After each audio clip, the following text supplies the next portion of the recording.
Shalom, this is Amonute Tayac of Piscataway, your friendly neighborhood human Sophia Spiritualite, the AmaruKhan Miriyam, and we're here to have a discussion about Moqui and this verbal genocide. That's the only way I can call it. When the Moqui tribe was made dead by the Hopi tribe, and this is the short version of what happened.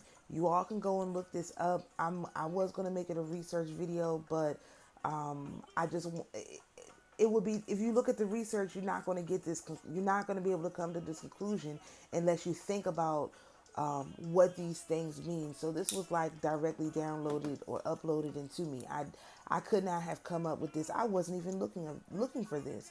So I'm just going to tell the story of how I came to this conclusion, and then if you follow, if you resonate, if you understand, if it makes sense to you, you know, all praises to the Most High. But if it doesn't, I mean, that's fine. This don't have to be your truth, but this is what the only thing that makes sense to me in this particular situation. So I was on Twitter, and on Twitter, a guy was talking about some particular kind of stone that, especially during the Dark Ages, they thought was magic and all of this stuff. So I said, let me go see what this stone looks like.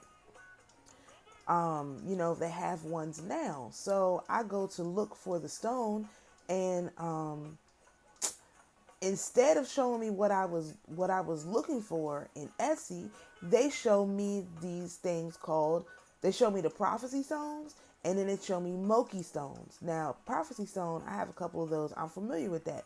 But Moqui stones, I had never heard of. Moqui marbles, they call them. So I changed the word that I use because I was trying to find this stone that the guy was mentioning in the tweet. So eventually I'm like, okay, well, let me look at these Moqui stones, because it just got more and more interesting as I was looking at them, the descriptions. I was like, well, let me just take a look. So I look at them, and first of all, there's a male one and there's a female one. The female ones are super round, and the male ones are a little bit flatter. They're still round, but kind of flat. I would say like a clam almost. If you think about how they come to a point, that's how the male ones are. And I was like, oh, okay, this is interesting. What is that? So then I said, well, what is Moqui?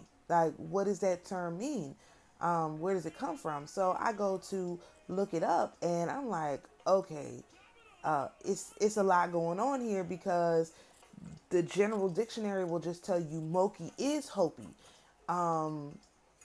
Then they tell you, oh, Moqui is the term that the Hopi use for dead. And I was like, well, why would they use that term as dead? So I was like, this something's going on here. This is one of those things. This stuff is not adding up right. So I started to read some articles, some genealogy articles on the Hopi people.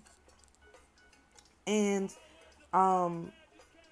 according to their creation story, when the Great Flood happened, they were picked up by their God and brought to Arizona. That Arizona, Nevada region. They were brought, Utah, that stuff. They were brought there. And their God left them there so that they could, be protected. And I was like, that's interesting. So where were they before that? You know what I mean? Like, again, it doesn't really go into details. So I was like, okay, all right, this is enough on the Hopi tribe. Something is going on here. Let me go and look at what these stones are used for. So I looked at a few YouTube videos, which I will share, but I wanted to make this video first so that it could be in context. Or maybe I already did share one of them, but I'll make sure I share both of them on my community page. So I go and look at what the stones do. And these stones, they're also called shaman stones, okay? And what they do is, if you hold them in your hand, it helps to balance out the masculine and feminine, the yin and the yang energies that's inside of you.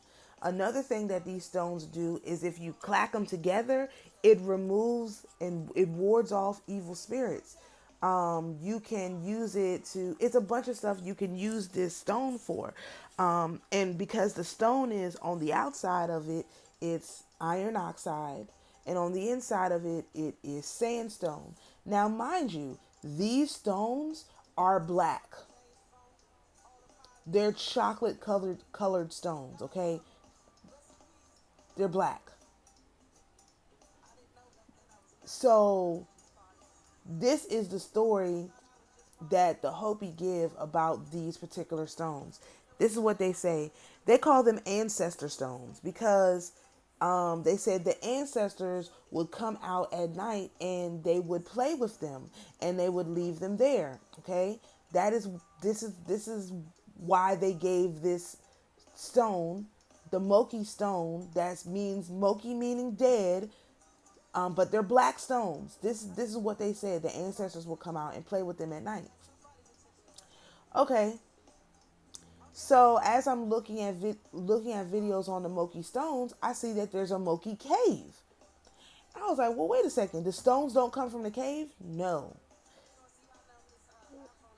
I watched a video about there's a particularly large Moqui cave. Okay, this Moqui cave, which I will also share this video so you can see it. I just want to discuss it. This Moqui cave, it I don't even know how to describe it. This couple bought it. They were amateur anthropologists. This is archaeologists, amateur archaeologists. Okay, they had bought this cave from a farmer, and when they bought this cave, they proceeded to immediately turn it into a club, a dance hall. You will see the video.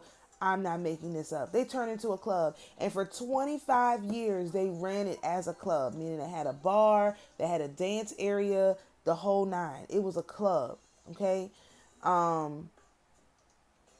After 25 years, they turned it into a museum, and all of their quote unquote archaeological finds they put on display. And so they turned it from being a club into a museum. Really, really interesting, right?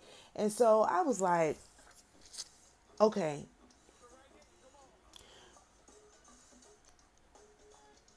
let me see if I can put this story together in a way that makes sense, because the way they're telling the story doesn't make sense. It sounds to me like the Moqui people. Now, if you look in the tribal stuff, they talk about the Moqui people, but the Moqui people are to me, they're not the Hopi. What I believe happened is when the Spaniards came in the 1500s. This is why I don't believe that. If you look up the Hopi, it says that the Hopi never gave up their religion. And that struck me as impossible, because you mean to tell me the Spaniards all over the world are killing everybody who won't follow Christ due to these papal bulls and all this stuff. The Inquisition was all over the world. You mean to tell me they left those people alone? Just those people? No one else? But they killed everyone else.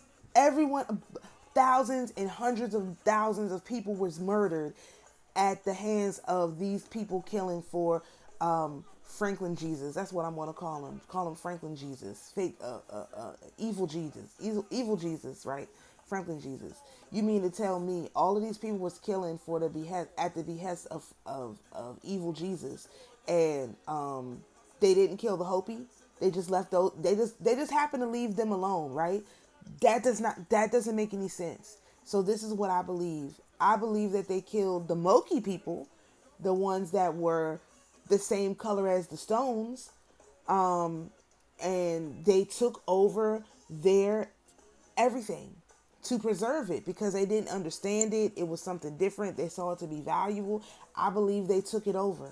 They sent their quote unquote Spaniards in there, intermixed with their quote unquote people, and they took over everything. And the reason why I say this, now, mind you, where they have this Moqui cave, I believe that was an actual dance hall, and that our people had a nightclub with a bar. Of course they would.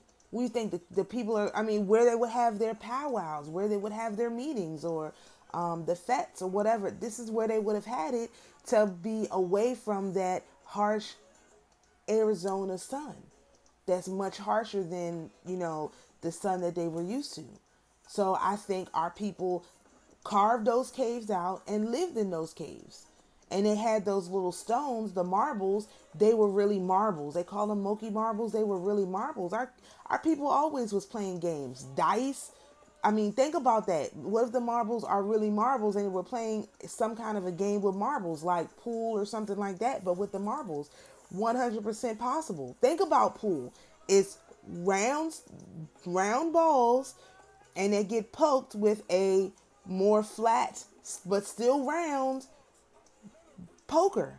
Is that not exactly what I'm describing with these Moqui marbles? You can't. I'm not making this up. I'm just thinking about this now. This is something that's just coming out of my mouth. So I believe that they verbal genocided the Moqui people. The Moqui people might not have even been dead. They might not have killed them all, but they ran them off. Or maybe the people ran into the caves, and this whole cave thing seems to be coming up in some extraordinarily unusual manner. It's extraordinarily unusual. Okay, so the reason why I just come to this conclusion that the Hopi verbally genocided the Moqui people. They said, no, we're the Hopi. Well, like, it's just like, you wish you were those Israelis. You were like the Israelis. Well, the Hopi people, they hope they were like the Moqui people. You know what I mean? It's the same. Oh, y'all gonna cancel me for this one. I don't care. It's fine. It's fine. I'll take it. Because this doesn't make any sense. This one really don't make no sense. There is the Hopi prophecy, right? If you go and look for what the Hopi prophecy is, like what are the actual words of the prophecy, they squirm all around it. They won't tell you what it actually says. I've looked for it. I've been looking for it. Every time someone brings it up, I'm like, well, what is the Hopi prophecy? They don't tell you what it is. And the honest truth is they don't know it. They don't know what they've just been able to extrapolate out a few bits and pieces from their limited understanding of our people, our Moqui people. And that's it. They don't know what that prophecy is. They don't know what the red and the blue kachina is. They don't know what any of that stuff means. They don't know what it means. They don't. If they did, the prophecy would make sense. Someone would be able to. It's the same thing with critical race theory. I'm sorry. I know there's a lot of people who believe in critical race theory, DEI, all of that stuff. But I am a researcher. Go and look for the critical race theory, the original critical race theory. No one talks about it. What is the theory? Theories have tenets. Theories have points. If you have a prophecy, for example, all of my readings are prophecies. You can go back and look at it, determine if you come into the same prophecy or not. Just like in the Bible, all of the prophecies are written down. You can look at that prophecy that minor prophet gave you and see if that prophecy plays out or if it doesn't. This is how it works. Everything is in patterns. That prophecies are just for telling you what pattern your life is going to play out. That's all the prophecy is. These people don't have a prophecy. They don't know what that stuff does. This is why I was reading some accounts of the Spaniards interacting with the Hopi that said they were just standing around, this and that. They didn't know what to do. They didn't know what to do. They were just waiting to get some word from whatever, Franklin led, evil Jesus character that was hanging around would tell them what to do next. They didn't know how to use any of that stuff. The enemy does not know how to use our prophecies. That's why they're always wrong. When they get to prophesying, they're always wrong. They don't know how to use any of our prophecies. They don't. They don't even know how to use the Bible properly. They don't even believe in Jesus. Whether you call him Yeshua, Mozart, whatever, they don't believe in him. They don't believe he did what he said he did. So how can you possibly be using his word to do anything when you don't believe he did and can do and will do what he said? Y'all don't believe in Jesus. You need to stop it. Anyway, I'm sorry, before I go into a huge rant, but the Hopi prophecy never made any sense to me, because if it's a prophecy, you will be able to interpret it. Now, this is interesting because Perry Stone, the Stone Man himself, Stone, anyway, he came out with a video this week and he was talking about how, oh, people can prophesy over you, but that doesn't mean it's a real prophecy. It's got to resonate with you. It's got to be something you already knew, this and that, this and that. That's not necessarily true. And that's why they got ahead of this knowledge, because they wanted to taint the pool and say, hey, just because someone spoke this prophecy over you doesn't mean that it applies to you. Sometimes people do and sometimes people don't. I'm like, no, that's not how it works. That's not how it works. I mean, it is, but it isn't. It's a truth wrapped in a lie. Because let's just talk about the Hopi prophecy. If the Hopi prophecy was true, I would be able to look at that prophecy and resonate with it. Every single time I look at that prophecy, I look it up, I do research on it, I try to understand what it is. I don't resonate with that. I just don't resonate with it. I just don't. There's nothing I can say. I just don't resonate with that.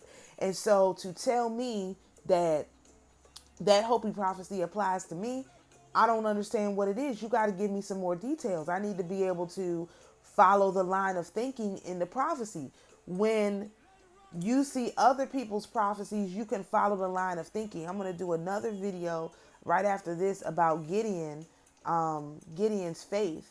And so it's going to talk about the prophecy that was spoke over him from people he didn't even know, and it resonated. He got the whole story directly from the horse's mouth, and it resonated. If the Hopi people are still here and they're able to give their prophecy, one of their tribe members needs to come out, make a video saying this is the prophecy we have, so that it can be properly evaluated. And they can put the fact that if they're the real Moqui people and not LARPers, a tribe LARPing in Moqui clothing, then they should be able to come out and tell us their prophecy. And it should make sense. So I challenge any of these Hopi leaders to come out and tell us your prophecy, so that we can evaluate if you are interpreting it right. Because in all likelihood, you got the prophecy wrong, you got the interpretation wrong, you got everything wrong.